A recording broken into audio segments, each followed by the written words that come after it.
César en 48 avant Jésus-Christ. Jules César a prétendu ensuite que c'était par erreur, qu'il y était pour rien et que c'était accidentel. N'empêche que la bibliothèque a été détruite.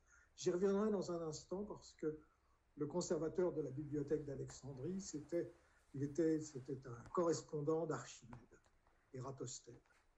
Bon, je vais parler d'Archimède aujourd'hui, je vais prendre les choses dans l'ordre. Que sait-on d'Archimède? La réponse est très vite apportée, rien. On sait simplement qu'il est mort en 212 avant Jésus-Christ. Il a été tué lors de la prise de Syracuse par les Romains, mais il avait réussi auparavant à contenir les Romains loin de la ville et à retarder le siège pendant 8 mois. Et c'est resté dans la mémoire collective pendant des centaines d'années ensuite, c'est-à-dire que tous les écrivains qui ont été postérieurs à cette époque ont parlé du siège de Syracuse. Je vais vous lire un tout petit extrait qui est tout à fait caractéristique.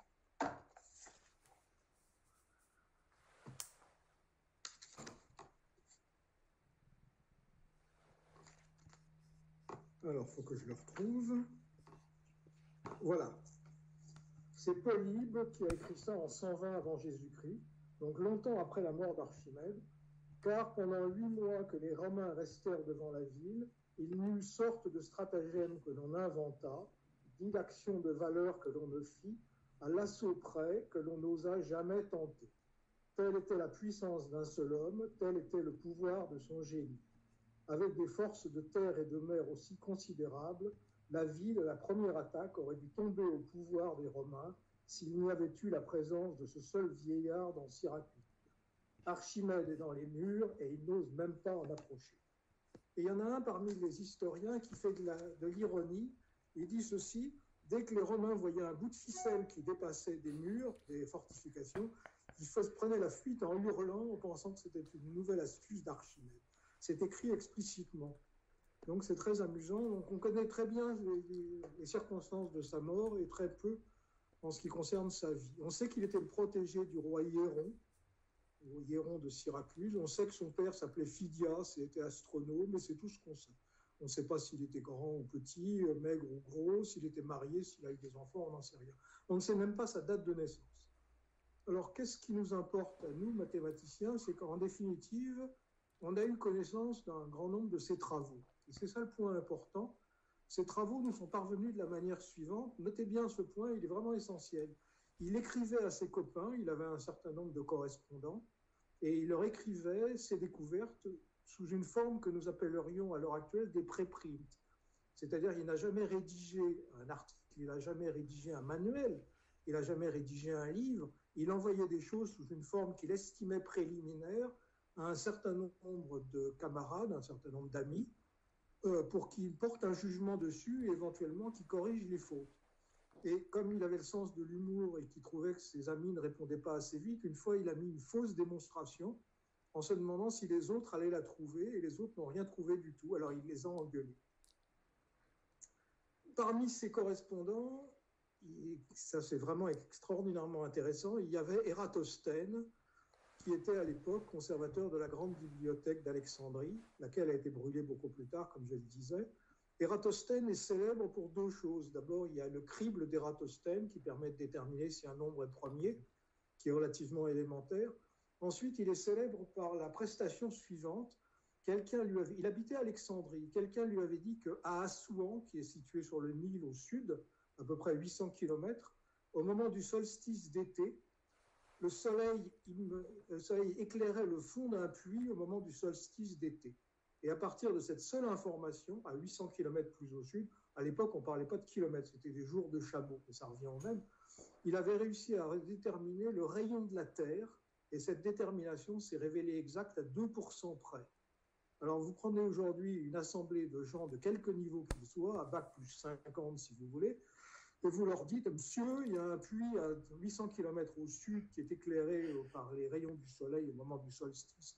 Déterminer avec ça le rayon terrestre, ils ne savent pas. Personne ne sait plus faire ces choses-là. Ératosthène l'avait fait à 2% près. C'est assez extraordinaire. Donc, le dialogue entre Archimède et Ératosthène, comme on dit maintenant, c'est du lourd. Moi, j'aurais bien aimé recevoir une lettre d'Archimède. Alors, sous quelle forme ça se passait? Il écrivait sur des espèces de parchemins, c'était des feuilles qui étaient collées les unes aux autres, et c'était Ça ressemble à ce qu'on voit aujourd'hui sous la forme de rouleau de la Torah, pour ceux qui sont familiers avec ça. C'était entortillé et c'était acheminé par la poste. Donc la poste existait, il y avait des manuscrits, etc. Et il écrivait, il n'y avait pas de séparation entre les mots. Il écrivait en dialecte dorique, qui est une variante du grec ancien, mais comme je ne connais pas le grec ou le dialecte dorique, je ne saurais pas en parler. En tout cas, ce qui est intéressant, c'est la chose suivante.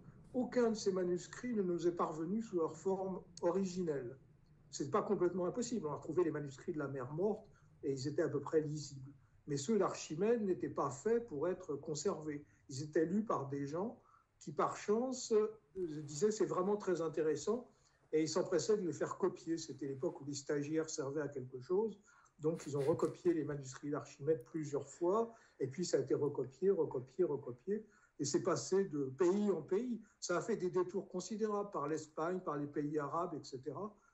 Et on a retracé toute l'histoire. Ça a été tous les rois, tous les papes se dotaient d'une bibliothèque faite avec les écrits d'Archimède qu'ils avaient cru pouvoir récupérer. Et le dernier à avoir fait ça correctement, c'est Laurent le Magnifique, Florent de Médicis, dit Laurent le Magnifique à Florence, il y a à peu près 500 ans de ça. Et depuis, il n'y a pas eu de nouvelle édition des œuvres complètes d'Archimède.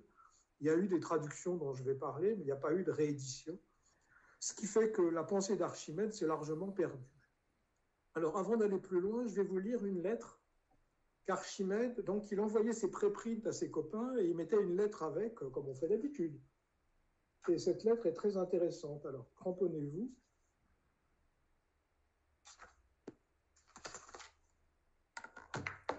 Cette lettre a 2200 ans et elle a été écrite par le plus grand génie que l'histoire de l'humanité ait jamais connu.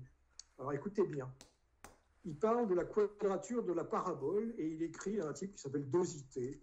Et moi, j'ai retenu les noms de Conon, Ératosthène, Dosithée, puis il y a quelques autres. Les autres ont été perdus, on ne sait plus. Lorsque j'eus appris que Conon, Archimède à Dosithée, salut. Lorsque j'eus appris que Conon, le seul de mes amis qui me restait encore, était mort, que tu étais étroitement lié d'amitié avec lui et très versé dans la géométrie, je fus grandement affligé de la mort d'un homme qui était mon ami et qui avait dans les sciences mathématiques une sagacité tout à fait admirable. Et je pris la résolution de t'envoyer, comme je l'aurais fait à lui-même, un théorème de géométrie dont personne ne s'était encore occupé et qu'enfin j'ai voulu examiner. J'ai découvert ce théorème d'abord par des considérations de mécanique. Ça, j'y reviendrai. Archimède pratiquait la mécanique comme moyen d'investigation des mathématiques. Et ensuite par des raisonnements géométriques. Parmi ceux qui ont cultivé la géométrie avant nous, quelques-uns ont entrepris de faire voir comment il serait possible de trouver une surface rectiligne égale à un cercle ou à un segment de cercle. Ici, on tombe sur quelque chose qui va être vraiment essentiel. C'est incroyablement mal traduit. Ça n'a aucun sens de parler de... Alors, comment est-ce qu'il a dit exactement ? Surface rectiligne. Il veut simplement dire, enfin, ce que Archimède disait, c'était une surface plane. Et le sujet dont il s'agit, c'est ce qu'on appelle maintenant la quadrature du cercle. C'est-à-dire, étant donné une surface quelconque dans le plan, essayer de déterminer un carré qui a la même surface. Et on a reconnu ensuite que ce n'était pas possible par la règle et le compas. Aussi ont-ils repris par plusieurs personnes comme n'ayant point atteint leur but. Mais je ne sache pas qu'il se soit encore trouvé une seule personne qui ait cherché à carrer la surface comprise sous une droite et une parabole. Donc vous avez votre parabole comme ça, vous mettez une droite comme ça va, mes dessins dans l'air sont lisibles. Oui. Et vous demandez quelle est la surface, si on peut ramener à un carré la surface ainsi déterminée. Et Archimède montre que, alors vous pouvez avoir un triangle qui est le point ici, le point là, et le point le plus bas de la parabole. Et Archimède montre que la surface de la parabole, c'est les 2/3 de la surface du triangle, ce qui ensuite permet de se ramener à un carré. Donc il résout ça de manière extrêmement habile, et j'y reviendrai tout à l'heure. Donc c'est ça qu'on appelait à l'époque quadrature. C'est très intéressant parce que on tombe très vite sur des problèmes qu'on ne sait pas résoudre par des moyens mathématiques. En particulier, on s'est posé la question de savoir la quadrature du cercle, etc., etc. Et la nature sait les résoudre de manière très simple, sans passer par des systèmes de notation. Comment faites-vous pour obtenir un cercle à partir d'un carré en gardant la même surface, en gardant le même périmètre ? Ben, c'est très simple. Vous soufflez à l'intérieur du carré, il va se gonfler, il va devenir un cercle. Donc, si vous avez fixé la taille de la limite, eh ben, vous obtenez un cercle qui a le même périmètre. La nature fait ça très bien, mais on n'arrive pas à le faire de manière constructive.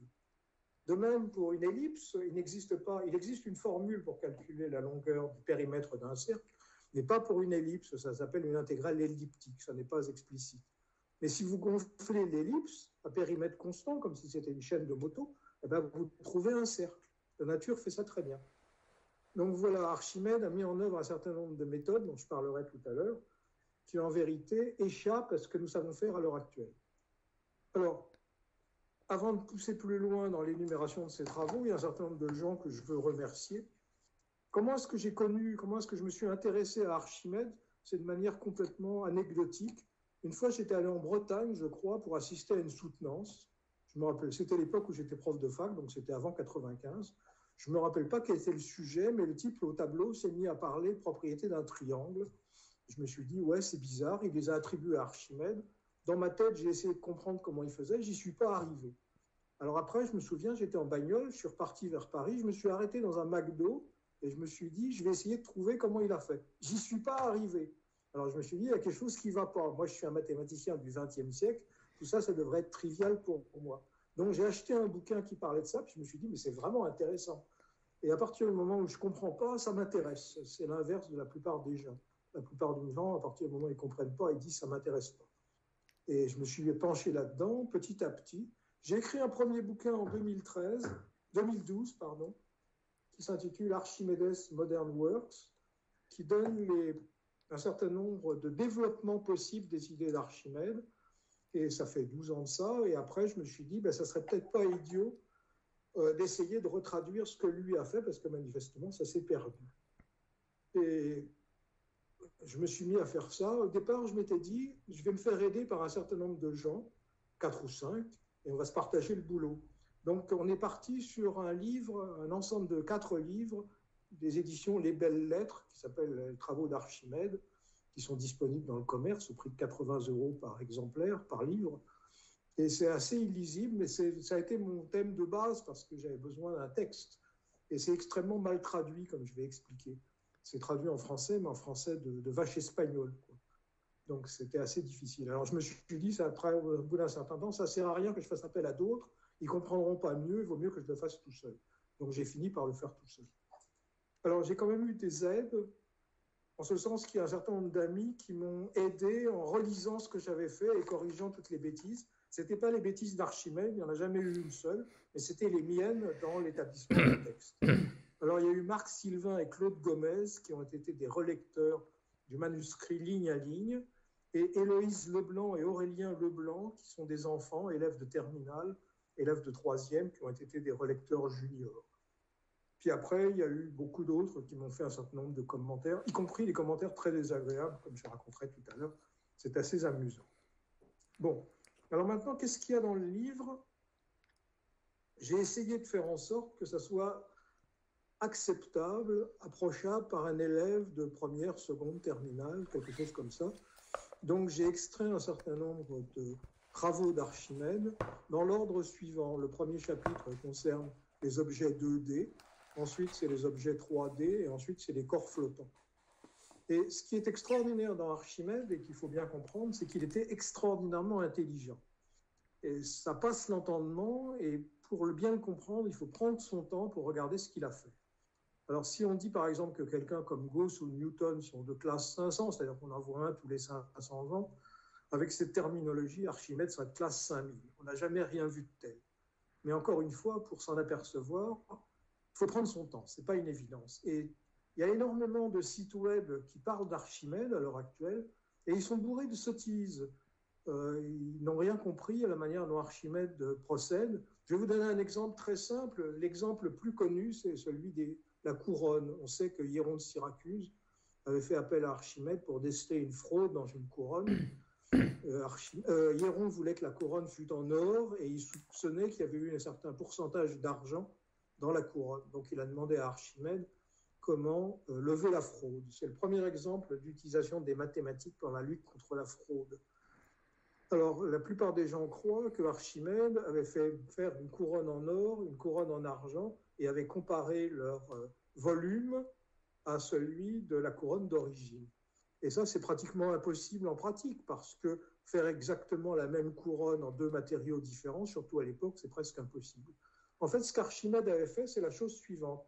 Vous mettez votre couronne d'origine, la couronne litigieuse, dans le plateau d'une balance, et puis vous mettez une certaine quantité d'or, peu importe sous quelle forme, ça peut être des lingots, ça peut être des cubes, ça peut être des sphères, ce que vous voulez, dans l'autre plateau, de manière à ce que ça s'équilibre. Puis vous faites pareil avec de l'argent. Votre quantité d'or, vous la mettez dans la flotte, et ensuite votre quantité d'argent, vous la mettez dans la flotte, et vous regardez la quantité qui sort. Et vous comparez ça à la couronne. Donc en fonction de la quantité de flotte qui sort, ça va vous donner une estimation de la densité. Mais c'est plus compliqué que ça encore, c'est qu'en réalité, ce n'était pas la quantité de flotte qui sort. Il retirait la couronne et il complétait avec de l'eau, ce qui permettait d'éliminer toutes les incertitudes. Donc c'est extrêmement habile quand on réfléchit, mais il faut réfléchir pour comprendre en quoi c'est habile. Et ça, on verra beaucoup d'autres exemples de cette habileté. Alors ensuite, le deuxième point essentiel dans l'approche d'Archimède, c'est que c'est incroyablement bien rédigé. Nous, quand nous faisons des préprints, on a tendance à écrire un peu n'importe quoi, on l'envoie un peu à n'importe qui en se disant bah, il va peut-être finir par en sortir quelque chose. Moi-même, j'ai trouvé deux erreurs dans des travaux de Feynman, un en électrodynamique quantique et l'autre plus récemment sur le mouvement des planètes, mais c'est vraiment des grosses conneries. Il n'aurait jamais dû écrire des trucs comme ça n'a jamais été relu correctement. Et le travail sur les mouvements des planètes, c'est un livre édité par l'un de ses élèves. Et il y a d'énormes erreurs et apparemment personne ne les a mises en évidence. Ce n'est pas le cas chez Archimède. Tout ce qu'il écrit est incroyablement correct. Alors comment fait-il? Il pose un postulat au départ et il déroule un raisonnement incroyablement logique à partir de ce postulat. Et il est difficile à suivre ce raisonnement parce que ça a été traduit, puis traduit, puis traduit. Et je vais vous donner un exemple de texte qui en résulte et vous allez voir qu'on n'y comprend rien. Où est-ce que j'ai écrit ça? Voilà. Je vous lis un texte tel qu'il est écrit, tel qu'il est extrait des traductions françaises dans Les Belles Lettres. Cramponnez-vous. Soit AB gamma, un segment compris entre une droite et une parabole, que du milieu de A gamma une droite B delta soit menée parallèlement au diamètre. On appelle plus ça un diamètre de nos jours, on appelle ça l'axe de la parabole. Ou qu'elle soit elle-même un diamètre, joignons B à gamma et prolongeons B gamma. Si on mène une autre droite Z θ parallèlement à B delta, coupant la droite B gamma, le rapport de Z θ à θ H serait égal au rapport de lambda A à delta Z. On ne comprend rien et il y a 4 volumes de cet acabit. Donc mon travail a été de rendre ça compréhensible et ce n'était pas évident du tout. Alors comment fait-on? En vérité, le point de départ est incroyablement bien défini et le point d'arrivée aussi. Ce qui fait qu'en suivant les raisonnements pas à pas, ligne à ligne, au bout d'un certain temps, on arrive à comprendre ce qu'il voulait dire. Mais les incertitudes proviennent des traductions et non pas de l'art d'Archimède lui-même. Alors je vais donner un exemple qui est vraiment frappant du génie d'Archimède. Le premier point qu'il pose en premier chapitre, c'est qu'il introduit la définition d'un ensemble convexe. Un ensemble convexe, c'est si on a deux points dedans, le segment qui joint les deux points reste dans l'ensemble. Et ça a été repris pendant les 2200 ans qui ont suivi, et ça a donné naissance aux espaces localement convexes, aux espaces de Banach, aux fonctions convexes, aux problèmes convexes. C'était un concept d'une incroyable richesse. Donc il introduit ça dès le début. Et pourquoi est-ce qu'il en a besoin? Il en a besoin parce qu'il veut montrer que quand on prend un cercle quelconque ou un truc rond quelconque qui soit convexe, à l'intérieur, quand on l'approche par des polygones, la longueur du polygone est inférieure à la longueur de l'ensemble de départ. Ce qui est faux si l'ensemble n'est pas convexe, parce que vous pouvez avoir quelque chose qui oscille. Je vais essayer de vous le montrer. Le petit ensemble peut osciller considérablement. Voilà. Vous voyez ce qui est sur ma main, là?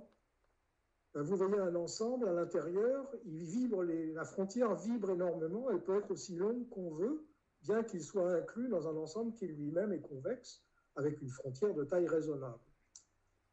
Donc Archimède, c'est assez extraordinaire. Dès le début, introduit un concept qui est d'une incroyable richesse, et il évite les pièges.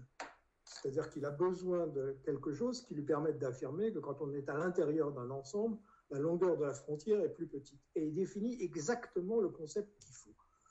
Comment a-t-il fait pour anticiper sur les besoins des 2200 ans qui ont suivi? On n'en sait rien du tout. En tout cas, le concept est là, et c'est sa première définition. Il commence à raisonner à partir de ça. Donc, quand vous voyez ça, vous êtes admiratif, parce qu'il y a beaucoup de pièges qu'il évite. On a l'impression qu'il sait par avance, par exemple, que l'ensemble des rationnels n'est pas complet, ce qui a été démontré seulement au XIXe siècle. Et lui, il le savait. Donc, on a le sentiment qu'il sait toutes ces choses-là. Il ne les rédige pas nécessairement. Alors, pour vous donner un exemple de la manière dont il travaille, il n'y a aucun moment, les Grecs, pour démontrer que A égale B, démontraient que A plus petit que B est impossible et A plus grand que B est impossible. Donc, apparemment, ça semble très lourd. En pratique, ça peut se révéler très fructueux, parce que si on montre que A est plus petit que B est impossible, ça peut être radicalement impossible ou légèrement impossible. Donc, ça permet d'investiguer les incertitudes sur A et sur B, ce que ne permet pas une modification formelle. Si vous manipulez des données de manière formelle, vous les prenez d'un côté, vous les mettez de l'autre, vous n'avez plus de contrôle sur les incertitudes. Donc, la pensée grecque de cette époque, on s'en est éloigné, et surtout à partir du moment où l'informatique est apparue. Mais bien avant, dès le XIe ou XIIe siècle, on a commencé à se préoccuper des zéros d'un polynôme, c'est-à-dire avoir des formules qui permettent de déterminer exactement où sont les racines d'un polynôme. Donc les mathématiques, il y a au moins 1000 ans de ça, se sont dirigées vers l'expression de formules exactes. Et l'informatique n'a fait qu'accentuer cette tendance. Je n'ai pas de critique là-dessus, c'est une évolution qui a été en quelque sorte naturelle, socialement parlant, c'est comme ça que c'est venu. Mais si on prend les idées d'Archimède, ça donne naissance à des approches qui sont radicalement différentes et qui peuvent se révéler fondamentalement utiles, surtout que maintenant on commence à se préoccuper des incertitudes. Donc je vais donner des exemples tout à l'heure. Donc à partir de là, A plus petit que B, A plus grand que B, on regarde les deux et on regarde dans quel cas c'est possible ou impossible. Ensuite, il n'introduisait aucune notation. Nous utilisons pi comme chose pour déterminer le rayon d'un cercle, le périmètre d'un cercle, etc. Lui, il n'utilise pas la notation pi, mais il savait que le rapport du rayon au périmètre est constant, etc., etc. Et mieux même, il savait le calculer. Alors, tenez-vous bien, comment est-ce qu'il faisait pour le calculer? Il prend un cercle, il met un carré à l'intérieur, donc ça c'est facile, vous déterminez la longueur des côtés du carré. Ensuite, vous découpez chaque côté en deux, et vous le rapprochez du bord, puis encore en deux, etc. Vous faites un algorithme d'itération en multipliant par deux le nombre des côtés. Et on raconte, selon les historiens, Archimède avait mené ça à bien jusqu'à n égale 80, 2 à la puissance 80, ce qui donne une estimation de pi incroyablement précise. Sauf que, moi j'ai essayé de mettre ça sur un logiciel avec Excel, avec VBA, et l'algorithme déconne déjà avec n égale 30, parce que Excel prend tout ça pour zéro. Les nombres sont trop petits et l'ordinateur n'arrive pas à les distinguer de zéro. Comment a fait Archimède pour calculer jusqu'à n égale 80? On n'en sait rien. Et il y a beaucoup d'exemples comme ça dans lesquels il a manipulé des grands nombres, des petits nombres, etc. On ne sait pas comment il faisait. Comme je dis à mes amis de EDF, non seulement il n'avait pas d'ordinateur, mais encore il n'avait pas l'électricité. Alors ça plonge mes amis de EDF dans une grande perplexité. Comment peut-on faire des mathématiques sans ordinateur et surtout sans électricité? Ben ouais, mais lui, il savait. Voilà. Donc, à partir de la définition de la convexité, il a introduit un certain nombre de notions qui ont donné naissance de manière évidente au calcul différentiel et au calcul intégral qu'on attribue à Leibniz et Newton, mais qui ont été en réalité inventés par Archimède bien longtemps avant. Donc ça, c'est complètement évident quand on lit ses travaux, et ça apparaît de manière très claire dans mon bouquin. Ensuite, on passe aux objets 3D, et là, il introduit des méthodes qu'il appelle des méthodes de pesée. C'est-à-dire que ce qui l'intéressait, en l'occurrence, il est toujours intéressé par des objets géométriques idéalisés. Ça peut être des cylindres, ça peut être des sphères, etc. C'est de la statique, il n'y a pas de dynamique chez lui. Sauf quand il s'agit d'envoyer des trucs sur les Romains, là il était bon pour la dynamique, mais dans ses travaux, c'était tout de la statique. Et il s'est intéressé à la sphère et au cylindre, et il considérait que son chef-d'œuvre était la démonstration du théorème que le cylindre englobant une sphère, c'est 3,5 du volume. Et il avait demandé à ce que ça soit inscrit sur son tombeau. Et ça a permis à Cicéron de retrouver ce tombeau quand Cicéron était questeur en Sicile, quelques dizaines d'années après. Mais après, le tombeau a été perdu. Moi, je suis allé à Syracuse et il n'y a rien qui ressemble au tombeau d'Archimède. Alors, ils ont essayé de reconstruire un espèce de tumulus à la con, mais ça ressemble à rien, et surtout pas à un tombeau. Il n'y a pas de cylindre, il n'y a pas de sphère. Donc, c'est perdu. En tout cas, Archimède démontre cette formule, cette propriété, de manière extraordinairement habile, c'est-à-dire qu'il manipule des poids, qu'il déplace, et il montre que c'est en équilibre de telle et telle manière.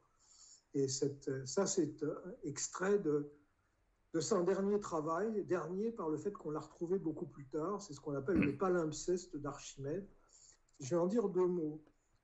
Les autres ont été retrouvés au fil des années et recopiés, comme j'ai dit. Le palimpseste n'est apparu qu'au début du XXe siècle.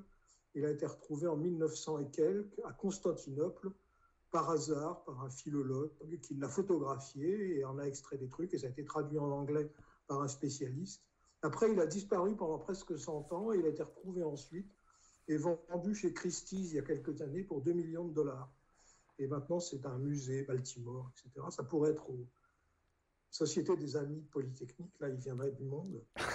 Mais ce qui est intéressant, c'est que cette méthode est une méthode de pesée, et du fait qu'elle ait été perdue aussi longtemps, elle n'a pas laissé de traces dans les mathématiques actuelles, et ça, c'est très regrettable. Alors, je vais en dire 2 mots, parce que ce que j'essaie de démontrer dans ce livre, c'est que la plupart des idées inventées découvertes par Archimède, mises en place par Archimède, non seulement elles ne sont pas ridicules dans l'état actuel des choses, mais elles feraient progresser la science si on décidait de s'y intéresser. Alors, je vais donner très grossièrement l'idée de ce qu'est la méthode. On appellerait ça en termes d'aujourd'hui une méthode de pesée, une méthode de comparaison. Grossièrement, ça revient à générer un objet connu et à le comparer à l'objet inconnu. Donc ça paraît assez naturel. Alors je vais vous donner des exemples d'applications modernes. Le premier, c'est la poste. La poste, quand vous envoyez une lettre, il y a un système automatique pour reconnaître les écritures. Ce n'est pas un postier qui lit l'enveloppe, c'est une machine automatique. Et comment fonctionne-t-elle ? Quand il voit ce qu'il estime être un A, il génère toute une quantité de A en italique, en caractère gras, en majuscule, en minuscule, et on retient celle qui est la plus proche de celle qui est sur l'enveloppe. Pareil pour toutes les lettres. Donc vous faites défiler tout un tas d'alphabets et vous retenez la lettre qui est la plus proche de l'écriture, qui en général est mal foutue. Autre exemple, c'est le GPS. Le GPS, c'est des satellites qui émettent un signal. Ce signal a une forme connue, bien nette, mais quand il arrive, il peut être brouillé, puis il existe ce qu'on appelle des rebonds qui font que le signal enregistré par le récepteur est en général atténué et de mauvaise qualité. Alors, ce que fait le récepteur, c'est qu'il génère un signal de la même forme que le signal émis et il le déplace, il fait une translation temporelle pour trouver le meilleur endroit où ça fit avec ce qu'on a reçu, la meilleure coïncidence possible, vous voyez ? Donc, il génère quelque chose qui est connu et recherche le meilleur endroit, la meilleure coïncidence avec le signal plus ou moins inconnu qu'on a reçu. Donc, c'est ça l'idée d'Archimède, si vous voulez. Alors, son idée s'applique à beaucoup d'autres situations dans lesquelles il y a des besoins à l'heure actuelle. Alors, je vais vous donner un exemple de besoin qui n'a pas été résolu. C'est un petit travail qu'on avait fait pour un armateur qui s'appelle CMA-CGM, qui transporte des gros containers. Et ils ont un problème, ça s'appelle de recherche opérationnelle, qui consiste à essayer de trouver le meilleur rangement des containers dans une soute. Et les containers, il y en a beaucoup, quelques dizaines de milliers, et il y a des contraintes qui sont très bizarres. Il y a des gros containers et des petits. Il ne faut pas mettre les gros sur les petits, mais c'est plus compliqué que ça. Le navire fait des escales, et il faut éviter de mettre dans le fond de la cale ce qu'on va décharger en premier. Donc vous avez plein de contraintes comme ça qui sont invraisemblablement compliquées et qu'on n'arrive pas à résoudre par les méthodes usuelles de recherche opérationnelle. Donc ça mouline pendant des heures et on n'arrive pas à trouver On trouve toujours une solution, mais elle n'est pas optimale. Alors ce que j'ai conseillé à CMA-CGM, c'est la méthode d'Archimède en disant, vous avez plein de bateaux, ces bateaux ont fait ces trajets pendant 30 ans et probablement le rangement des containers, vous avez probablement un certain nombre d'idées toutes faites déjà, des exemples dont vous pouvez partir. Donc, faisons-nous une bibliothèque de rangement en fonction de la taille du navire, en fonction de la destination, etc. Et puis, on ne partira pas de zéro, on partira d'un certain nombre de bibliothèques qui sont déjà établies et on essaiera de trouver les modifications qui vont le mieux compte tenu du nouveau chargement. Donc, c'est ça vraiment l'idée d'Archimède, c'est générer quelque chose qu'on connaît et le comparer à la situation inconnue. Autre exemple d'application moderne, donc ça c'est complètement moderne parce que personne ne l'a fait. Autre exemple, on a travaillé pour la SNCF. Ils ont des problèmes, ils appellent ça un train autonome. Et ils voulaient équiper le train autonome avec des grosses caméras à l'avant, des lidars, des radars, des détecteurs de chauves-souris, des renifleurs de chewing-gum et tout ce qu'on voudra. Et donc, on n'y arrive pas parce que les conditions sont trop compliquées. Et je leur ai dit, c'est pas comme ça qu'il faut faire. Il faut faire conduire un système sous la supervision d'un vrai conducteur pendant 200 000 km et l'exposer à tous les emmerdements que le vrai conducteur connaît. Et après, vous allez vous constituer une base de données et vous allez mettre ça dans l'automatisme. Donc, ça résulte, l'idée d'Archimède, comme celle-là, résulte d'un apprentissage. La nature ne procède pas par optimisation instantanée, elle procède en récupérant un historique et s'en servant pour faire un apprentissage qui s'améliore avec le temps. Les industriels ont beaucoup de mal à comprendre ça parce ils acceptent de dépenser des fortunes pour un truc qui est off the shelves, c'est-à-dire sur étagère, mais l'idée d'un apprentissage qui va prendre du temps, même si c'est peu coûteux, ça ne leur plaît pas. Donc voilà l'idée fondamentale de la méthode d'Archimède, c'est se servir d'un apprentissage, se servir de bibliothèque, et quand vous avez une situation inconnue, générer les situations connues les plus proches et les modifier pour analyser la situation inconnue. Vous m'accorderez que c'est extrêmement pertinent dans l'état actuel des choses, et ça ne correspond pas à ce que les gens font d'habitude. Bon, ensuite, le troisième chapitre est destiné à l'étude de ce qu'on appelait les corps flottants. Et ça, c'est vraiment extraordinaire parce que ça n'a pas eu de descendance du tout. Pour vous prendre un exemple, Archimède démontre la chose suivante. Vous prenez un tronc de parabole, flutsch, et vous le posez dans l'eau. Si le tronc de parabole est suffisamment évasé, même si vous le mettez en biais, il va se redresser et flotter droit. Alors quand j'ai vu ça, j'ai dit « haha, il était vraiment gâteux, c'est pas possible » parce qu'il ne prend pas en compte la position du centre de gravité. Et tout le monde sait que pour faire flotter un voilier, il faut le lester, c'est-à-dire faire en sorte que son centre de gravité soit le plus bas possible. Donc j'ai cherché l'erreur et je n'ai pas trouvé l'erreur. À un moment, Archimède dit dans sa démonstration, mais c'est dans le bouquin, sa démonstration est purement géométrique. Et à un moment, il dit « tel angle est aigu ». Alors je me suis dit, j'ai regardé la figure, j'ai fait une figure comme ça sur le tableau. Je dis, mais c'est pas possible, elle n'est pas aiguë, c'est pas vrai ça. Alors j'ai refait tous les calculs, je me suis fait aider de Maple et d'autres trucs, avec des données d'origine complètement ordinaire, et j'ai trouvé que l'angle en question faisait 87 degrés et 5 dixièmes. Alors on n'était pas à 90, mais tout près. Alors comment est-ce qu'un type a pu trouver ça, sans avoir à sa ressource Maple ou d'autres choses, et probablement il n'avait même pas de tableau, lui. Donc, il avait une vision 3D qui est assez extraordinaire. Il est effectivement, l'angle est toujours aigu. Et ça flotte même si le centre de gravité est au-dessus de la ligne de flottaison. Il n'y a pas d'erreur dans sa démonstration. Elle est purement géométrique. Il raisonne par couple. Le couple appliqué au centre de gravité de la partie émergée et le couple appliqué au centre de gravité de la partie immergée, la poussée d'Archimède, sont dans tel sens que le machin va se redresser. Et il a complètement raison. J'ai essayé de démontrer ça avec les moyens usuels de mécanique analytique, enfin en posant des équations de tout ça, en écrivant les forces, etc. Mais ma démonstration fait 3 fois la longueur de celle d'Archimède et elle est 6 fois moins compréhensible. Donc il arrive à faire ça de manière complètement incompréhensible de nos jours. Ça, c'est complètement clair. Ça. Ce résultat est assez extraordinaire. Il est dans le livre et j'engage n'importe qui à le regarder de manière attentive. Autre application, c'est les cartes d'Archimède.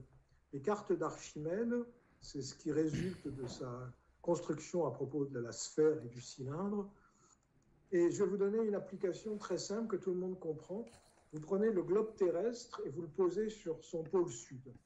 Et vous prenez un point quelconque de l'hémisphère sud, mettons l'île de la Réunion, ce que vous voulez, et vous tracez la droite qui va du pôle à l'île de la Réunion, et vous l'abaissez sur la table, le moyen d'un arc de cercle. Donc vous faites une transformation de l'hémisphère sud sur la table. C'est ce qu'a fait François Guénard grâce à Mathematica, c'est dans le livre. Vous faites cette transformation, eh bien, elle respecte les surfaces, les aires. et ce qui n'est pas le cas de la transformation habituelle, la projection de Mercator. Donc ça, c'est très intéressant. Alors, j'ai écrit ça dans le bouquin précédent et tout le monde m'a sauté dessus en disant « Mais mon pauvre ami, c'est la transformation, la projection azimutale de Lambert en 1772. » J'ai dit « Ha, ha, ha, peut-être que c'est la projection de Lambert, mais Archimède, c'était 2000 ans avant. » Et Lambert, manifestement, ne connaissait pas Archimède. Et il avait raison de ne pas connaître Archimède. Il ne pouvait pas le connaître parce qu'à l'époque, il n'y avait aucune traduction qui soit utilisable. Donc, il y avait ce besoin, en quelque sorte, d'obtenir une traduction qui soit compréhensible, simplement je ne sais pas comment dire ça, en mettant le français vulgaire issu de traduction, dans un ordre qui soit logique, avec une pensée assez simple, déduisant des hypothèses qui sont toujours correctes et des conclusions qui sont toujours correctes. Voilà, c'est ça que j'ai fait. Donc j'espère que ça plaira aux utilisateurs. En tout cas, ça vaut la peine de te regarder parce que j'insiste à chaque page sur le génie d'Archimède. On peut comprendre ce qu'il a fait, c'est l'objet du bouquin. Quelquefois, on peut même aller plus loin et répondre à un certain nombre de questions qu'il a laissées ouvertes parce que c'était juste des préprints et il n'a pas eu le temps de tout explorer et puis ce n'était pas son objectif. Par contre, ce qu'on ne comprend jamais, c'est comment il a fait. Ça, c'est complètement incompréhensible pour nous. Bon, moi, j'ai un exemple. On a travaillé pour la RATP qui nous a passé un contrat sur la stabilité des talus. On a résolu cette question par la méthode d'Archimède. C'est le meilleur exemple que j'ai eu de contrat vraiment productif en utilisant Archimède. Et il m'a fallu à peu près 1 mois pour réaliser le travail. Et Archimède, il aurait fallu 20 minutes. Donc, j'en ai déduit que mon coefficient d'intelligence par rapport à lui était de l'ordre de 20 minutes sur 3000, etc. Voilà. Mais ce n'est pas choquant. Je veux dire, j'y suis arrivé, j'ai pris mon temps. C'est simplement, il est plus intelligent que nous, on arrive à comprendre ce qu'il fait en prenant son temps. Ça vaut la peine d'essayer. En tout cas, c'est, comme on dit en mauvais français, rewarding à chaque instant. Donc, je vous engage, ne serait-ce que pour la beauté de la chose, à regarder un certain nombre de démonstrations qu'il a faites. Tous ceux qui ont essayé m'ont dit « mais c'est stupéfiant, on ne comprend pas comment il a pu faire ça ». Même si ce n'était pas il y a 2200 ans, mais que ça sort d'aujourd'hui, on ne comprend pas comment il aurait fait. Voilà, j'ai pas excédé mon temps. Je n'ai pas encore de questions sur la conversation. Moi, je voudrais simplement signaler qu'on peut acquérir le livre de Bernard, l'édition des œuvres choisies d'Archimède de Bernard. Vous pouvez l'acquérir dans les bureaux de la SCM directement. Vous pouvez l'acquérir par Internet sur le site de la Société de calcul mathématique. Et vous avez également un lien qui permet directement d'accéder à la page d'achat dans l'invitation que je vous ai envoyée. C'est quelque chose d'absolument passionnant. Bernard, alors je commence par une question. À quel âge peut-on commencer à lire les œuvres choisies d'Archimède? Moi, je pense que c'est accessible, mais j'en ai pas la preuve. Je pense que c'est accessible aux élèves de première. Et j'ai peu de feedback sur ces niveaux-là. Je l'ai donné à un certain nombre de fils d'amis. Ils m'ont dit « ouais, c'est très intéressant », mais je n'ai pas eu beaucoup de retours et je ne suis pas sûr que ce soit... Alors, je vais prendre la parole en quelques instants pour raconter à quelles difficultés nous nous sommes heurtés. A priori, une nouvelle édition des œuvres d'Archimède, ça peut être considéré comme complètement inoffensif. Ce n'est pas ça qui va bouleverser la stratégie politique actuelle. Ça n'intervient pas dans le conflit du Proche-Orient ni quoi que ce soit. Néanmoins, il y a des gens qui se sont déclarés vigoureusement contre. C'est assez amusant. Alors, d'abord, au début, quand on a fait le projet, j'avais essayé de solliciter un certain nombre d'industriels et j'ai sollicité en particulier l'équipementier Valeo qui nous avait dit « ouais, pas de problème, on vous donne 100 000 € pour faire ça, c'est génial, on veut être associé ». Et alors, finalement, il s'est désisté au motif que l'action avait baissé en bourse. Mais en parallèle, on lisait dans la presse, l'équipementier automobile Valeo a réalisé son premier hackathon axé sur l'intelligence artificielle générative.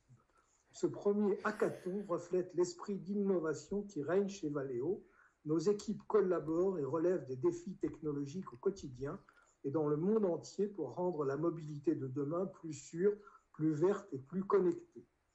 On se tord de rire, le roi Hieron de Syracuse avait-il demandé à Archimède de faire la preuve que ses travaux étaient plus sûrs, plus verts et plus connectés. Donc, on n'a pas eu de suite avec Valeo, ils n'ont même pas acheté un exemplaire. Donc ça, c'était pour la phase de conception du livre.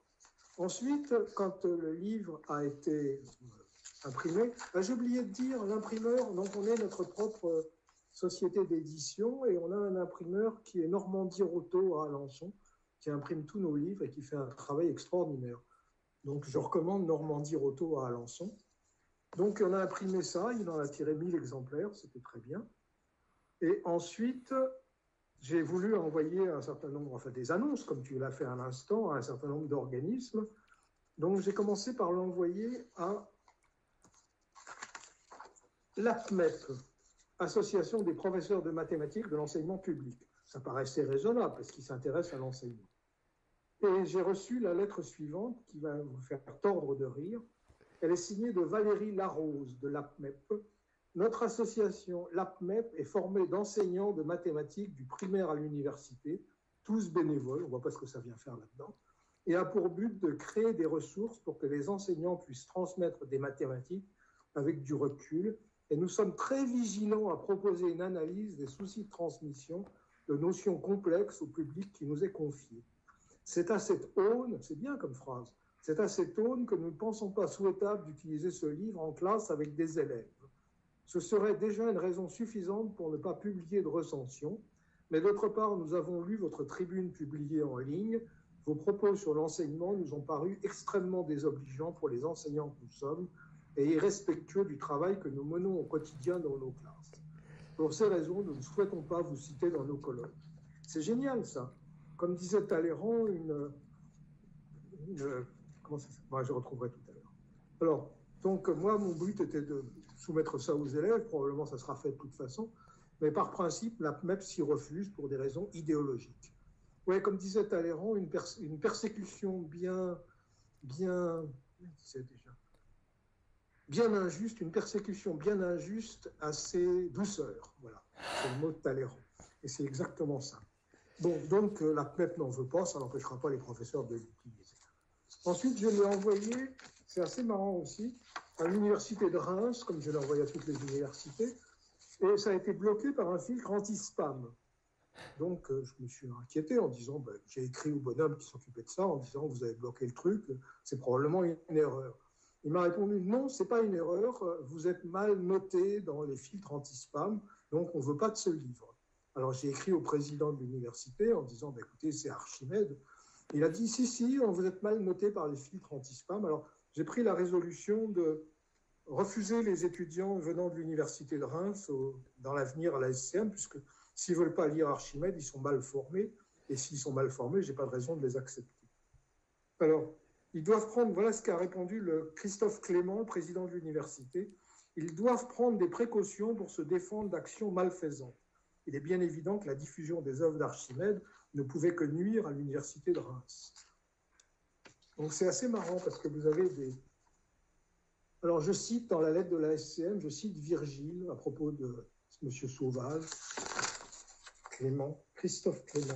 Et Sauvage, c'est le nom du... Ouais. L'université, l'informaticien s'appelait Spagnol. Si ça avait été un livre de traitement du Python avec n'importe quoi, il l'aurait accepté à bras ouverts. Mais un livre de maths, il l'a refusé par principe. La diffusion de travaux d'Archimède, pour lui, c'est l'horreur absolue parce qu'Archimède n'avait pas d'ordinateur et pas même l'électricité. Donc j'ai cité Virgile, Immanis pecoris custos, immanior ipse. Un trouveau répugnant, berger plus répugnant encore. Donc, j'ai publié tout ça, ça leur fera de la publicité. C'est assez marrant parce que vous avez des gens qui, par principe, s'opposent à un truc comme ça, qui devrait être d'une grande, je ne sais pas comment dire, enfin, ça ne mange pas quatre pattes à un canard. Archimède, on n'aime pas, on aime, mais ça ne nuit à personne. Mais à chaque fois, vous sortez un peu des choses communes, et il y a toujours des gens qui vous en veulent, par principe. Donc, voilà. Ceci dit, j'ai reçu aussi des lettres de satisfaction, des gens qui disent que c'est vraiment très intéressant. Je ne me plains pas globalement, le livre, c'est plutôt bien vendu. J'ai vendu en 3 mois plus d'exemplaires que Baudelaire n'avait vendu de Fleurs du Mal en 3 ans. Je n'ai pas de raison de me plaindre. C'est marrant, je trouve marrant que la réaction des gens est bizarre. Bon alors Bernard, je voudrais commencer par une question qui euh, quand on lit le livre sur Archimède, on est effectivement frappé du fait que beaucoup de raisonnements sont très géométriques. Oui. Et aujourd'hui, l'enseignement des mathématiques, en tout cas, je suis un petit peu plus jeune que toi, dans ma génération, finalement, était assez peu géométrique. On a fait assez peu de géométrie, et pour autant, on n'en a pas fait du tout à l'X, par exemple. Alors qu'il me semble que les générations précédentes, probablement, même dans le milieu du XXe siècle, il y avait beaucoup, beaucoup de géométrie. Est-ce que c'est une intuition qui est exacte et comment expliques-tu ça? Et j'imagine que tu trouves ça regrettable. Je trouve pas ça regrettable. Ce sont des évolutions de société auxquelles on ne peut rien, mais ton diagnostic est complètement exact. On fait de moins en moins de géométrie et les gens de cette époque avaient une capacité de visualisation que nous avons complètement perdue. Mais on s'est dirigé vers d'autres moyens, des moyens d'investigation à base de coordonnées, etc. Je ne sais pas si je l'ai ici, mais Einstein dit des bêtises à ce sujet. Il prétend que les Grecs n'avaient pas de connaissance des surfaces en dehors des droites. Et c'est faux, parce que par exemple, pour les Grecs, une conique, c'était l'intersection d'un cône avec un plan. Selon que vous le tranchez comme ça ou comme ça, vous trouvez un cercle, vous trouvez une ellipse, vous trouvez une hyperbole. Donc les Grecs avaient une vision géométrique dans l'espace qui était extrêmement sophistiquée, extrêmement élaborée, contrairement à ce que dit Albert Einstein. Donc ton diagnostic est complètement juste, mais on a perdu cette capacité de visualisation comme on a perdu la capacité de mémorisation que les jeunes Grecs avaient. Ils récitaient des vers d'Homère à des kilomètres et des kilomètres, et maintenant plus personne n'a la mémoire de ces choses-là, puisqu'on a un ordinateur et que c'est écrit dessus. Arma, virumque, cano, trojae, qui pribus, aboris, italiam, fato, profugus, etc., etc. Moi, on m'a appris ça et je ne l'ai pas oublié.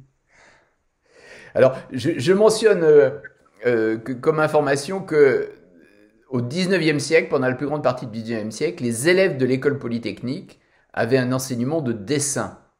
Oui, oui. Et ils faisaient beaucoup de dessins, y compris à l'école, et notamment, on leur faisait la géométrie descriptive, on leur faisait dessiner une figure complexe, et par exemple, l'ombre projetée sur une surface non plane. Donc ça, c'est vraiment un mode de raisonnement qui n'est pas du tout analytique, qui n'est pas du tout à base de formules, et que je pense nous avons perdu, et qui nuit, je pense, aux capacités mathématiques. Ce sont des évolutions de la société auxquelles ni toi ni moi ne pouvons rien. C'est comme ça que ça s'est produit. C'est une évolution historique. De même que la langue française évolue, de même que l'art évolue, la poésie évolue. On peut regretter les directions où ça prend, mais on n'y peut rien. C'est comme ça. Alors, je passe la parole aux participants qui veulent bien poser des questions. Je n'ai pas de questions dans le fil de conversation, mais peut-être tout le monde n'a pas accès au fil. Donc, si quelqu'un veut poser une question, voilà, qu'il enlève son micro et qu'il pose la question à Bernard. J'ai fait une remarque sur le fil de conversation. Je dis que la méthode d'apprentissage d'Archimède que l'orateur a cité à partir de bases de données d'observation, c'est précisément ce que font maintenant les applications d'intelligence artificielle. Donc ça montre que effectivement Archimède était déjà dans ce mode de pensée. Je peux répondre de manière assez critique sur ce qu'on entend par intelligence artificielle, mais ça, c'est des débats de politique instantanée et je préférerais m'en abstenir. On met dans l'appellation intelligence artificielle des trucs qui n'ont jamais été convenablement validés. Pour Archimède, la constitution de la base de données était l'élément essentiel. C'est-à-dire vous devez avoir un historique qui soit de bonne qualité. Et à l'heure actuelle, on a tendance à mettre dans ces machines automatiques des historiques qui ne sont pas du tout de bonne qualité et qui n'ont jamais été validés correctement. Toute la question est là, en vérité. Moi, j'ai rien contre le mot clé d'intelligence artificielle, mais ce qu'il recouvre est à 95% des sottises à l'heure actuelle.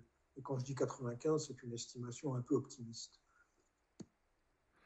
Voilà, je pourrais passer la parole à Monsieur Fischer qui a levé la main.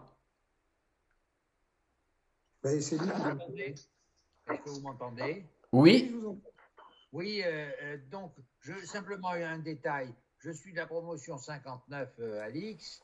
Donc, moi, j'ai, dans ma formation, fait de la géométrie descriptive et également fait de l'archi. On nous faisait dessiner les ombres portées des modèles nature projetés sur la surface des façades des bâtiments à un éclairage à 45 degrés. Donc peut-être que toi aussi, tu as fait ça quand tu étais à l'X. En tout cas, moi qui suis de la 81, c'était passé là, à mon époque. Moi qui suis de la 68, c'était passé aussi. On avait des cours de Choquet et de Schwarz sur les espaces localement convexes, des trucs comme ça. C'est-à-dire on était vraiment passé dans le bourbakisme. Moi-même, quand j'étais assistant à Polytechnique, j'enseignais l'analyse fonctionnelle comme Schwarz avait introduite. Donc on était vraiment tombé dans les mathématiques dites modernes, quoi. Mais ce n'est pas une critique, hein. Moi, j'estime normal que les évolutions des sciences ou des disciplines se fassent dans une certaine direction. Après, on peut le regretter. C'est ce que fait von Neumann. Il a dit, par exemple, que si on continuait à faire des mathématiques trop théoriques, ça allait conduire à une dégénérescence. Il a dit ça dès 1945 et ça me paraît complètement exact. Mais ça n'a pas de sens de lutter contre l'évolution d'une discipline sur 50 ans. C'est comme ça, puis c'est tout, quoi. Ce qu'on peut faire, c'est essayer de revitaliser, excusez mon langage, par la bande, c'est-à-dire faire un certain nombre de... Moi, je rencontre des industriels qui disent « Ouais, on n'est pas content comme la RATP, on n'est pas content de l'approche traditionnelle, faites autrement », et qui nous laissent libres de faire autrement. Mais ça n'atteindra pas la PMEP, si vous voulez, parce que la PMEP, de toute façon, ils sont repliés sur eux-mêmes. On n'y peut rien. Vous n'allez pas lutter, on est combien maintenant? Une cinquantaine, à 50 contre la totalité des membres de l'association des professeurs de mathématiques de l'enseignement public. S'ils ne veulent pas absorber Archimède, c'est leur problème. Comme disait Laurent Schwartz, on ne peut pas faire boire à un âne qui n'a pas soif. Claude Boucher. Oui, déjà, je voudrais saluer notre camarade Bernard, que j'ai fréquenté il y a quelques années assez longuement. Oui, je me souviens, merci. Autour de GPS notamment, puisque tu parlais de GPS, ouais. Non, simplement, c'est un petit témoignage. Alix, non, mais donc je suis de la promo d'après, 69, mais en classe préparatoire, j'avais eu encore des cours de géométrie descriptive. Très bien, oui. Mais c'était encore... donc c'est à l'époque... enfin, ça a été 68 qui a sans doute en particulier aussi peut-être changé un certain nombre de choses. Ben, voilà. Si vous voulez, la préoccupation majeure à l'heure actuelle, c'est la gestion des incertitudes. Toutes les autorités de sûreté, par exemple dans le domaine du nucléaire, mais aussi pour les transports ou pour l'énergie, disent « Ah ben ouais, vous avez tel et tel projet, mais est-ce que vous avez tenu compte de l'incertitude, par exemple sur le climat, de l'incertitude sur la demande, et nanani et nananère ?» Donc il faut arriver à faire des démonstrations qui tiennent compte des incertitudes. Par exemple, il y a eu l'effondrement du système énergétique au Texas il y a 2 ans, parce que les éoliennes n'ont pas fonctionné par temps froid. Ben, on aurait dû dimensionner le système en tenant compte de l'historique des températures, ce qui n'a pas été fait. Donc il faut tenir compte des incertitudes, et les formules de dimensionnement qui existent à l'heure actuelle rendent ça extrêmement difficile. Donc on a besoin d'approches qui soient plus robustes, et les méthodes d'Archimède s'y prêtent bien, moyennement, accommodement, évidemment, ce n'est pas instantané. Mais notre civilisation est repartie, en quelque sorte, elle ne se satisfait plus de calculs rapides. Quand vous parlez à un ingénieur, on a toujours l'impression que pour lui, 15 chiffres après la virgule, c'est mieux que 14. Et quand on lui dit « ouais, mais vos données ne sont connues qu'à 20% près », ça le met en colère. Et on ne peut pas faire boire l'âne qui n'a pas soif. Donc, mais les autorités de sûreté disent « ouais, c'est bien joli vos 15 chiffres après la virgule, mais vos données ne sont connues qu'à 20% près. Alors comment faites-vous » Donc il y a un besoin social très net, plus que social, un besoin réglementaire majeur à l'heure actuelle. Les gens ont peur de tout. Alors ils disent « ouais, mais est-ce que vous avez pris en compte telle et telle situation ?» Je vois que monsieur ou madame Roche a levé la main.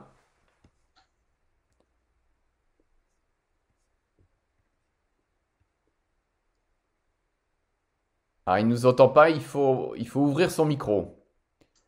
Alors en attendant, peut-être Jean-Yves de Gosse.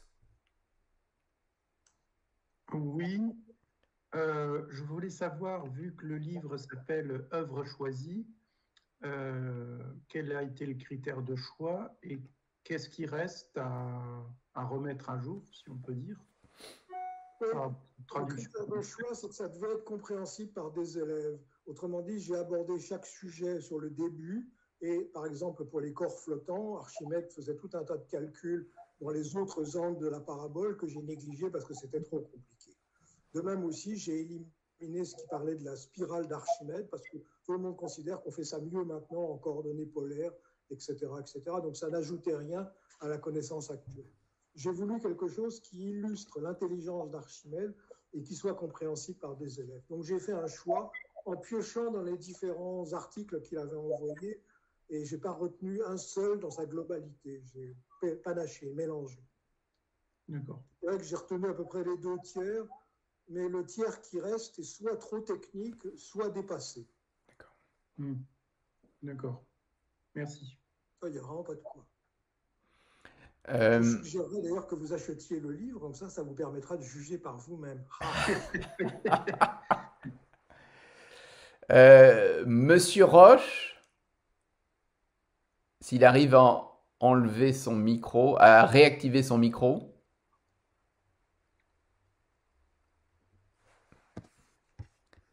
Est-ce qu'il y a des questions dans la conversation? Je ne vois pas de questions dans la conversation. Un dernier appel aux questions.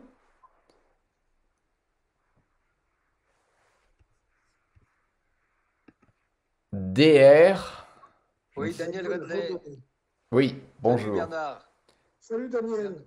Content d'avoir de tes nouvelles.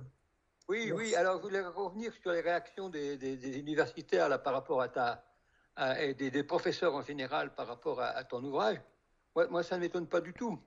Ça ne m'étonne pas du tout parce qu'il y a 2 choses. D'abord, tu secoues un peu les méthodes et les concepts et ça, les gens n'aiment pas trop, si tu veux. Et puis, il y a ta personnalité aussi. C'est pas tellement l'ouvrage que tu présentes que je dirais la manière dont tu es connu, et tu es un petit peu quand même, je dirais, la personne qui remue et qui embête les gens. Donc, que tu sois blacklisté dans pas mal de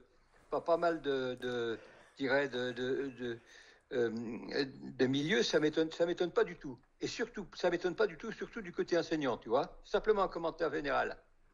Bon, ça ne m'étonne pas non plus parce que je les ai quittés en 95 parce que j'en avais marre de mes collègues. Donc en fait, ils ne me l'ont jamais pardonné depuis, mais je m'en passe très bien. Je répète ce que disait Talleyrand, une persécution bien injuste a ses douceurs. Donc s'ils veulent me persécuter, c'est leur affaire. S'ils se prouvent d'Archimède, ce n'est pas mon problème. Moi, je l'ai lu et Archimède s'en fout, il est mort. Donc s'ils ne veulent pas lire Archimède, en quelque sorte, ça ne dérange personne en vérité. Les commentaires qu'ils font sur des espèces de déclarations que tu aurais faites qui sont injurieuses pour eux, c'est assez caractéristique. Ils ne cherchent pas à répondre à ce que tu as pu dire sur leur travail. Simplement, ils te rejettent a priori. Mais je n'ai pas fait de déclaration sur l'enseignement. Tout le monde, c'est ce qui, dans le Figaro d'aujourd'hui, il y a encore un interview magistral sur les défauts de l'enseignement des maths, qui ceci, qui cela. Moi, j'ai juste fait un certain nombre d'exposés dans lesquels je disais ça serait mieux, comme le disait von Neumann, de revenir à des mathématiques plus empiriques. Plus on continue dans le domaine du bourbakisme, du formalisme, et moins ça intéresse les élèves. Voilà tout ce que j'ai dit. Et je ne l'ai pas dit avec une intention de nuire à qui que ce soit. Mais ce que j'ai dit à plusieurs reprises et que je maintiens, c'est que chaque discipline, dont les mathématiques, est responsable de ce qu'elle devient. J'ai invité un prof de judo qui fait très bien dans son club. Il fait venir plein de gens parce qu'il est dynamique et que tout le monde aime ça.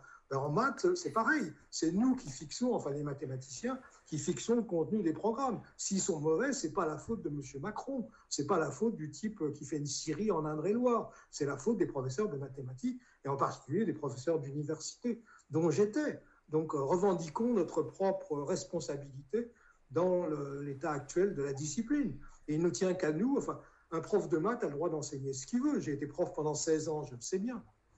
Donc, revendiquons notre responsabilité vis-à-vis de la discipline. Et puis, s'il y a déclin de l'enseignement, ce qui paraît être le cas, parce que moi, j'ai quitté, donc je ne connais pas les benchmarks faits par les Chinois ou par d'autres, mais s'il y a déclin, prenons-en l'acte et puis tâchons d'y remédier.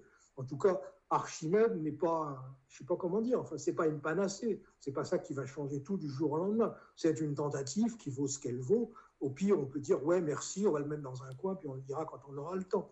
Mais ce n'est pas susceptible d'inquiéter la communauté mathématique. Ça ne devrait pas, en tout cas. Moi, je recevrais un bouquin comme ça, il ne me plairait pas, je dirais merci de me l'avoir envoyé, je le lirai en l'an 4000, et puis voilà. Non, enfin, la personnalité n'a rien à voir là-dedans. Mais si tu veux, je crois qu'ils n'acceptent pas. Enfin, plutôt que de faire un effort de t'apporter des arguments ou des contre-arguments, ils préfèrent rejeter complètement ton approche. Tu vois, c'est parce que ça les dérange, c'est tout. Oui, mais c'est pareil. C'est pareil sur beaucoup de c'est sujets. évident, Je me suis heurté à des ingénieurs dans des grandes firmes dépendantes du nucléaire qui m'ont dit on n'a pas besoin de mathématiques, on a des calculateurs qui calculent extrêmement vite. Je leur ai dit bonne chance, mais tu veux. Oui. Tu étais ingénieur de l'armement, tu connais ces milieux. Oui, je connais, bien sûr. Mais moi, j'étais prof à super-héros aussi. Je n'ai cessé de leur dire pendant des années et des années que les modèles, c'était bien, mais ce qui était encore plus important, c'est les données que tu mettais dedans. Bien sûr. Et quelles sont les incertitudes au bout. Et ça, si tu veux, c'est des trucs, mais ils sont absolument aveuglés par les performances de la modélisation, tu vois. Oui, ils ne voient plus. C'est de génération en génération, c'est comme ça. C'est terrible. Oui, comme je disais tout à l'heure, ça tend à s'estomper parce que maintenant, les autorités de sûreté réclament une analyse critique des modèles. Vous avez mis telle loi physique, mais en quoi est-ce qu'elle reproduit vraiment la physique du phénomène? Vous n'en savez rien, ça n'est qu'une approximation. Vous êtes mis d'accord dans les années 70 pour dire que c'était ça la loi, mais c'est juste un accord entre spécialistes dans les années 70. Qu'est-ce que ça vaut? Comment le savez-vous? Et à ce moment-là, l'autorité de sûreté nucléaire met tout ça à la poubelle. Oui, bon. Oui. Pas drôle. Merci beaucoup. J'ai été amené il n'y a pas très longtemps à faire l'analyse critique d'un nouveau projet de Small Modular Reactor, les petits réacteurs nucléaires qui sont à la mode en ce moment. Et j'ai trouvé que c'était d'extrêmement mauvaise qualité, la démonstration de sûreté qui a été faite. C'était fait sur un coin de table par un thésard qui linéarisait tout, et il mettait ça en 20 minutes, quand l'IRSN aurait mis 2 ans à faire le travail. Donc je me suis mis en colère, j'ai rédigé un article assez critique, et je l'ai envoyé à l'AIEA, Agence internationale pour l'énergie atomique, à Vienne. Et j'y connais quelqu'un de haut placé. Le type m'a rappelé le lendemain matin en rigolant, en me disant, vous savez, des projets comme celui-là, il y en a 82, et aucun d'entre eux ne verra jamais le jour. Et ça m'a quand même rassuré. On ne peut pas faire des conneries impunément. Il y a des moments où ça se manifeste. Dans un autre domaine, Bernard, dans le domaine spatial, par exemple, hein, tu sais, les petits lanceurs qui sont en train de foisonner un petit peu partout, bah c'est pareil. C'est-à-dire que quand tu te poses la question, mais comment est-ce qu'on assure la sécurité des personnes et des biens lors d'un lancement d'un lanceur, hein? Bon, c'est ce que c'est à Kourou, c'est un sacré truc, hein. Bon, mais le jour où vraiment on va lâcher ces trucs-là dans la nature, ça va être panique à bord, hein. Je pense que c'est une... On est dans une civilisation de l'apparence où les gens veulent des subventions et puis ils racontent n'importe quoi pour avoir un tampon, c'est innovant et c'est vert. Mais ça n'aura qu'un temps et puis ça ne regarde pas les mathématiques. À partir du moment, enfin, c'est ce que disait Schwartz, on ne peut pas faire boire un homme qui n'a pas soif. À partir du moment où les gens ont décidé de faire ça, bah, qu'ils le fassent, ce n'est pas notre problème. Okay. Le mieux, c'est de se retirer, il ne faut pas participer à ce genre de truc. Enfin, moi, quand on me le demande, je le fais. Parce que j'ai un contrat destiné à faire l'avocat du diable et à analyser de manière critique le projet en question. Sinon, je ne m'en mêle pas du tout. Je ne suis pas là pour faire des préconisations au ministère de l'Éducation nationale sur les manières de réparer l'enseignement des mathématiques. La PMEP n'a rien à craindre de ce point de vue-là. Moi, j'estime que j'ai fait mon boulot en faisant cette édition d'Archimède. Ils en veulent ou ils n'en veulent pas, c'est leur problème, ce n'est pas le mien. C'est ce que disait Pierre-Gilles Degène. Il disait que le rôle du scientifique, c'était de rendre public ses résultats, mais que ça s'arrêtait là, et qu'après, on était en démocratie, les gens en font ce qu'ils veulent. Il a écrit ça explicitement dans son bouquin qui s'appelle « Les objets fragiles ». Et je partage complètement cette attitude politique. Notre boulot, c'est de rendre public nos résultats, après, les gens en font ce qu'ils veulent. S'ils veulent en faire des conneries, c'est leur problème. Salut. Salut. Merci beaucoup. Est-ce qu'il y a une autre question ?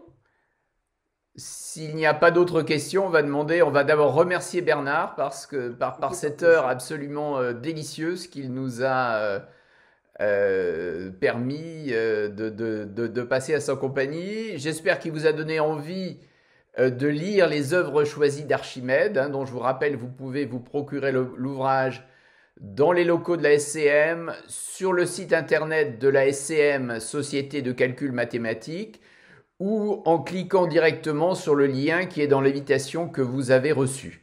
Voilà, je remercie vraiment sincèrement Bernard et je te laisse le mot de la fin.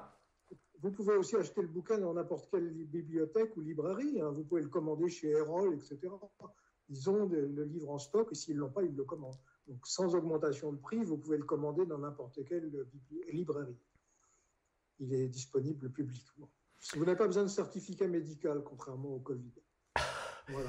Merci Bernard. C'était sympa comme tout. Portez-vous bien et ne vous faites pas brûler comme Jules César.